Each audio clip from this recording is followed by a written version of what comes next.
জিহাদ করতে করতে এক পর্যায়ে মুসলমানদের যখন বিজয়ের একটা আভাস তারা দেখতে পারল, মুসলমান সাহাবীরা, নবীর উম্মতেরা, ওই সময় তারা দেখলো জিহাদের ময়দানে মুসলমানদের বিজয়। তারা বিজয় দেখার পরে কাফের মুশরিকেরা যখন তাদের মাল সম্পদগুলো রেখে জীবন নিয়ে পালিয়ে যাইতে লাগলো, পুরো জিহাদের ময়দানের মুসলমান সাহাবীরা গিরিপথ বাদ দিয়া ওই 50 জন তীরন্দাজও সেই স্থান ত্যাগ করে গনিমতের মাল নেওয়ার জন্য যখন ব্যতিব্যস্ত হয়ে গিয়েছে। খালিদ বিন ওলীদ রাদিয়াল্লাহু তাআলা আনহু তখন ইসলাম গ্রহণ করেন নাই, কাফের অবস্থায় সাহাবী ছিল।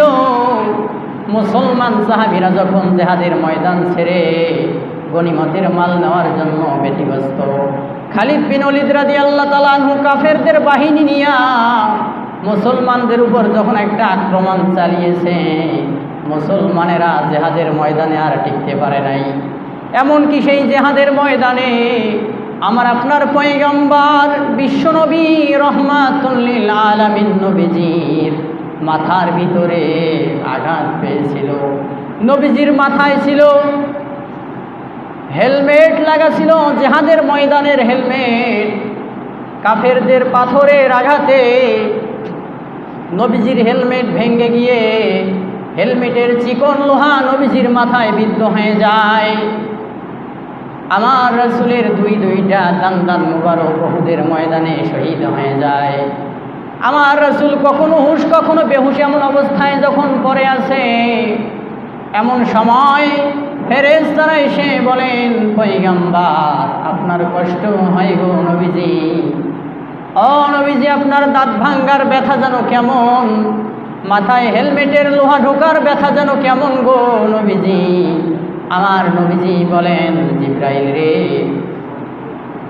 জিবরাইল তুমি আমারে জিজ্ঞাসা করো দাঁত ভাঙ্গার ব্যথা কেমন, মাথায় হেলমেটের লোহা বিদ্ধ হওয়ার ব্যথা কেমন, কিন্তু একটাবার জানতে চাইলা না আমার গুনাহগার উম্মতের ব্যথা কেমন। জিবরাইল আমার আজকে যতটুকু কষ্ট হয়েছে এই জিহাদের ময়দানে, এর থেকে বেশি কষ্ট পাই আমার উম্মতেরা যখন ইসলাম থেকে বের হয়ে চলে যায়, আমার উম্মতেরা যখন ইসলাম গ্রহণ না করে মুশরিক অবস্থায় দুনিয়ার জমিন ছেড়ে চলে যায়, মুনাফিক অবস্থায় দুনিয়ার জমিন ছেড়ে যায়, আমি রাসূলের সুন্নাত মানে না, সবচেয়ে তখন আমি রাসূল বেশি কষ্ট পাই। তাহলে কি হয়ে গেল সেই জিহাদের ময়দানে?